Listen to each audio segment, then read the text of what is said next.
Wrestling Rampage, back with another video. And today, for our subscribers and our viewers out there, we are going to do the Monday Night War Volume 1 Shots is Fired DVD review. Review for you. This is a 4-disc set. As you can tell, there's the front. There's the back. A little shaky. That's right. Inside there, nice little colors and everything else. As everybody knows, it is a 4-disc set, by the way. 1, 2, 3, and 4. In case you guys didn't know that it was a 4-disc set. The first one is The War Begins. The Rise of the NWO, Embracing Attitude, A New D-Generation X, Have a Nice Day, The Heart of War, Foundations of War, The Austin Era, Who's Next, and Flight of the Cruiserweights. Now, if anybody does know about this set, you know that you can watch all of these on the WWE Network for $9.99 a month. Now, the thing about this is what those do not show you is after every Monday Night War episode, there is a episode review or analysis by hot ass Renee Young and with her guest Triple H and Sting talking about each episode, which you do not see on the WWE Network, by the way. And to be honest, they have good stuff on this DVD about Yes. Now, I know that they're going to be releasing Volume 2 in September. Shout out to all those DVD collectors out there. This is a great DVD. Yes. If you do not want to go out and get this DVD, you don't have to. Like I said, you can watch it on the WWE Network.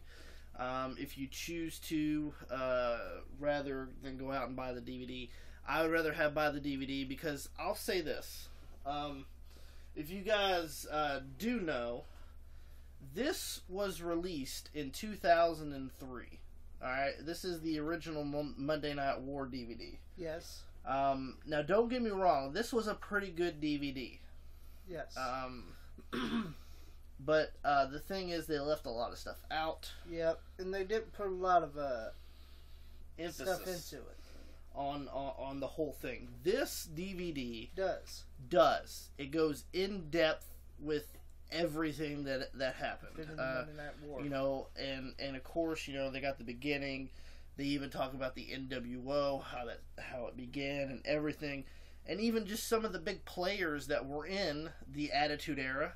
And Austin, of course, Stone Cold Steve Austin. They got the Austin Era. It's just it goes really in depth with everything that you would want to know about the Monday Night War. Now, of course, they're going to be releasing the second volume here soon. And, that was the DVD review on this. But there's one other thing that we want to talk about. And that's, if you were alive during this time in the Monday Night War Attitude Era, that time in wrestling was just epic. Yes, it was. It really was. You had to tune in to you Raw and Nitro. Yeah. And here's the thing. If you want good undercard, you watch WCW. Yes. You don't watch a shitty main event. If you'll get a shitty main event. Or a main event that they've had for the past previous Nitros or a pay-per-view. Yes. And if you want to watch a main event, you watch Raw. Yes. They had better main event. But they had shitty undercards. As the Monday Night War was going on, me and my co-host, we have developed around that time. We were around the same age during this time, 8 or 9 age. It was just a great time with Yeah. you didn't know what was going to happen. You'd channel surf. You would channel surf all the time. You go from WCW to WWF. I remember even when ECW came on to network television. You know, you had Nitro and Raw on Mondays. ECW. Yes, you had ECW on Fridays. You had WCW on Saturdays, and sometimes on Wednesdays when they got Thunder got changed to Wednesdays. Thursdays you had SmackDown and Thunder. You know, you also they got changed to Wednesday. Exactly. You had on Saturdays you had WCW Saturday Night. You had Superstars. You had Jacked and Metal and everything. Heat. You had it was just the best time to be a wrestling fan was during this time in wrestling. Yeah. Everybody loved wrestling. Everybody knew about wrestling. It was one of the hottest periods in wrestling. Yeah. It was just one of the great times where you could flip it on and see wrestling. Wrestling all the time. Now, you only have Raw. You only have SmackDown. Yeah, you have TNA sometimes if you have Destination America. You have Ring of Honor if you have Destination America. Yeah. But, don't forget the Lucha Underground stuff. Lucha Underground. It's just... there was three global promotions during this time. WCW, WWF at the time, and ECW. And you had your pick through any of them that you wanted to do. I mean, nowadays you can go on the internet and watch whatever. But this is like when internet wasn't as popular as it is nowadays. Like when they got Lex Luger, the internet wasn't popular. So how would people know that Lex Luger wasn't going to show up? Exactly. And same thing with Scott Hall. How did you know his contract didn't come up? How did you not know that? There was no internet.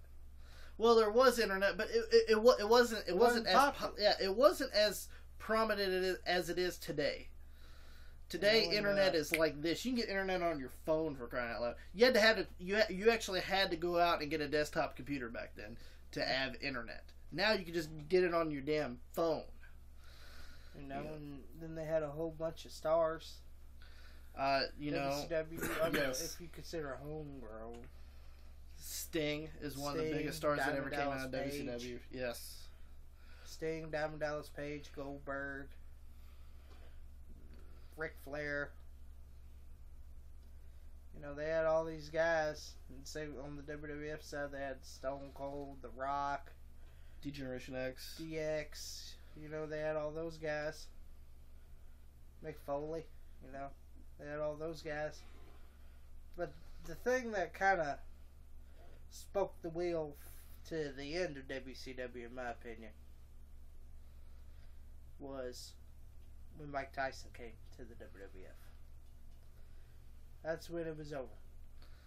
Yeah, you get a big star like Mike Tyson, who was one of the biggest boxers at the time. Yeah, and he came to the WWF and had that feud with Austin and Vince McMahon and Austin. It kind of spelled the demise for WCW, because let's say, for example, that big debate, where Tony Schiavone had to said Mick Foley, who wrestled here as one time as Cactus Jack, is going to win their WWF Championship, and said, they'll put a lot of butts in the seats. But look what Nitro put butts in the seats. They had the finger poke of doom that night. And what did WWF had? They had The Rock and Mankind for the WWF title. Which one would you rather see? Nash and Hogan in a fucked up bullshit match, politically correct match, because that's all they ever did was politics in WCW. Or would you rather see, Mick Foley winning the WWE Championship from The Rock? Yeah. I'd rather see Mick Foley win the WWE Championship from The Rock. Yeah. It's just, and the thing is, all they did was when Tony Schiavone announced that, click. They just changed the channel. They changed it to Raw. Just like just like in 2099, they were dead in the water. Yes, they were. Especially when Vince Russo came over, and it was done. You knew that. You knew WCW sink is gonna sink. Come on.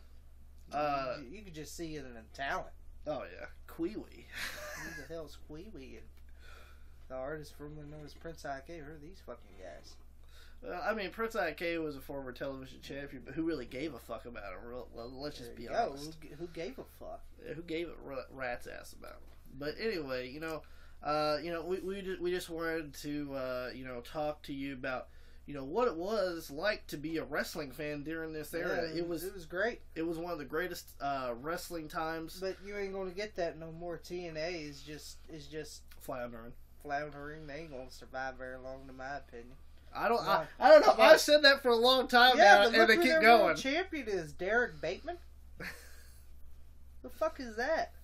Yeah, people thought when Hogan signed with TNA and they started going head to head with Raw that they were going to beat Raw. No way. Or that they were going to recreate WCW. You're not going to do that again.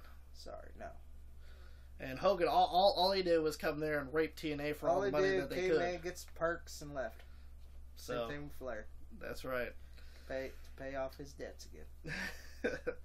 Hey, divorces don't come cheap. I'm just, was it alimony? Yeah. That's not cheap. No. But we just want to discuss what it was like to be a wrestling fan during the Monday Night Wars. It was epic. It was. And a lot of It's a great time. It was a great time to be a wrestling fan, and it's dearly missed. Yes. Did they have some shit stuff during that time? Yes, they did. Yeah. There's no doubt about it that they did. Mae Young in the hand, WCW floundering. Yeah. There was just a lot of different stuff. But overall, it was good. You had that. It was like 6 years that they went head to head, and it was a good 6 years. It was a good 6 years. It's a real shame what wrestling has come to. Yeah. But like everything says, everything evolves, and so does wrestling. Yeah. But that was the Monday Night War DVD. Shots Are Fired, Vol. 1. If you want to, go ahead and go out and pick it up. If you want to have it added to your DVD collection, or if you want to have, if you don't have the WWE Network and you don't want to get it, you can go out and pick. It's a good pickup. It is a good pickup. Like I said, if you want to watch it on WWE Network, go right ahead. But I'm a DVD collector. I like having stuff on DVD. This is a really good DVD. It goes in depth about the Monday Night War. Unlike the old one. Unlike the old one. But that was our Monday Night War review. We have some more stuff coming to you on our YouTube channel. Like us on Facebook, facebook.com/WrestleRampage2. Follow us on Twitter @WrestleRampage. We like to hear from our fans on Twitter. We like to hear from our friends on Facebook. And also subscribe to our YouTube channel. And we want to thank you so much for watching our YouTube channel and supporting us. Thank you. Thank you.